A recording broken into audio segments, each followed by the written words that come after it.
Newbies, how's it going? What am I gonna tell you guys today? All right.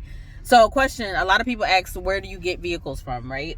And what vehicles work best? Again, all these things that I post, all these videos, is in my opinion, from my experience, and what works for me. So, for me, I do run a couple of cars, right? And I think because some people, I notice like a lot of older clientele, maybe the minivans, which I do prefer, are a little harder for them to navigate and get into. A car sits lower to the ground. So I literally have a couple older clients that request cars to be transported, and they don't like the vans because they set up too high for them, right? I'm just messing around with my camera trying to get it together. So I feel like you have to have a variety. You have to have cars available and minivans. I prefer minivans with power doors because, again, you're just picking up, dropping off. It saves you from, have to manually do that because, again, I like for my passengers to be safe, my clients to be safe. So when I did have a van with a manual door, I would have my drivers personally go around and open and close those doors because, again, be on standby. You want to limit liability in case there's a fall or a slip, especially in the wintertime here, right?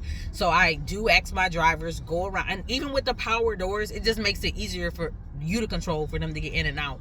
But if there's an elderly person walking with a cane or a seated walker or whatever it is, I require that my drivers still get out the vehicle and go to that side of the vehicle when they're entering and exiting, just in case there's a accidental misstep or fall. You're right there on standby.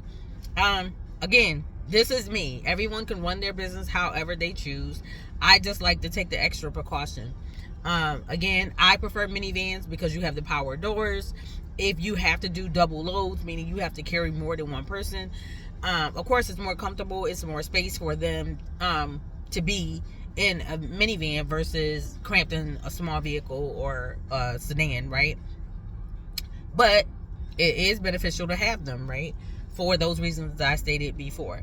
So places I have purchased my vans, I have purchased them on Facebook Marketplace. I have purchased them from the auction, the majority of them from the auction. I do have my dealer license, so let's note that. So it has saved me thousands of dollars because the car market is so crazy right now. But my last two vans, I went and I purchased them from auction, and I haven't had any problem. I purchased a Toyota Sienna, I purchased a Dodge Caravan, and a Honda Odyssey, right? And I prefer Toyota and Honda. I'm not gonna lie. Even though my Dodge has been ride or die with me and hasn't given me any problems, I do prefer Hondas and Toyotas if I'm going to purchase vans or even wheelchair vans. They're gonna come from the auction, but I have found a lot of deals on Facebook Marketplace, Craigslist, places like that, right? You want to purchase them used and make sure you have a